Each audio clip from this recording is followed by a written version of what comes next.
Hey, it's me, Terry. Welcome to the Mess and the Bliss. Thanks for showing up. Remember to like, share, and subscribe to my channel. So I'm going to talk about some kind of hard things today and share some of my thoughts, and you can agree or not agree, and that's all okay. We are at a hard time in our country, and we're trying to all figure it out. For me, I'm trying to be open to understanding the pain that people are feeling. And on the same level, I'm seeing people that I thought I knew in a light that is hard for me. And I'm having to make some good English, some really tough decisions about who I let in my circle at this point, about who I trust at this point, because it's personal to me and to my family. And so I'm trying to be respectful and I'm trying to be loving, but I'm also not going to be silent about the things that are wrong in the way that we treat people, especially Black people in this country.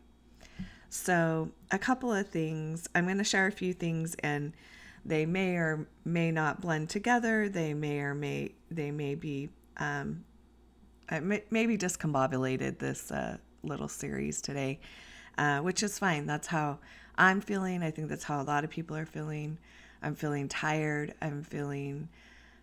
It's feeling heavy.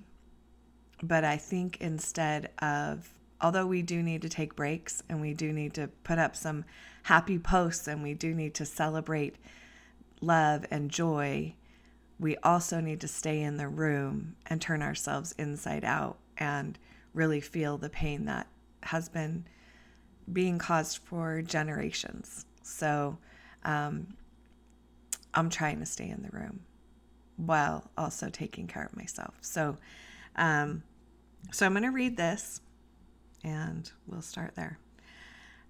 When you debate a person about something that affects them more than it affects you, remember that it will take a much greater emotional toll on them than on you. For you, it may feel like an academic exercise. For them, it feels like revealing their pain only to have you dismiss their experience and sometimes their humanity. The fact that you might remain more calm under these circumstances is a consequence of your privilege, not increase an objectivity on your part. Stay humble. It's hard sometimes for us to accept that we have pieces of us that our past or our heritage or whatever has caused pain to other people. And sometimes we want to say, well, that wasn't me. But we grew up in this society where racism is rampant, and it has been, and it's been a part of our narrative. And I think it's okay for us to go, wow, I can do better. But without looking away from it, I think we jump over it too quickly to heal when we haven't cleaned out all the infection yet. So I'm going to read a couple of things. So I wrote this poem about 6 years ago, and I thought it was pretty poignant for how I'm feeling today. So I'm going to read this. It's called The Torch. As I've been pondering with the recent loss of Maya Angelou, Nelson Mandela, and my beautiful mama 3 years ago. It's been 9 now. I've been studying the vision and the gumption of many in their generation, the brave stances they took, the status quo they weren't willing to follow, the dreams of something better, of a better humanity, to give your all for a higher calling. As they pass the torch to us, who will reach to take it? Who will take us to the next level and not let their lives be in vain? Who will step forward and hold the space? Sometimes we get caught up in keeping up with the Joneses. Instead, let's keep up with the innovators of light. I'm ready to stand up, step out, and raise my voice to elevate our world. Now I know I will trip and stumble along the path, and I commit that I will brush it off and dust off my inadequacies and lift myself again and keep moving forward. Then when my arm is tired from holding the torch, I'll remember the strength of the torch holders before me, feel them holding me up, and I will deeply breathe in their energy and lift my arm higher. I feel their souls entwine with mine, and I feel empowered and humbled with the journey ahead. I hear their whispers in my ear. It's your turn, girl. It's your turn now. Move forward and make us proud. The fire in them is in all of us. Fan those flames. They are whispering to you too. Are you listening? Will you reach for their torch? The next thing I wanted to read was from Maya Angelou.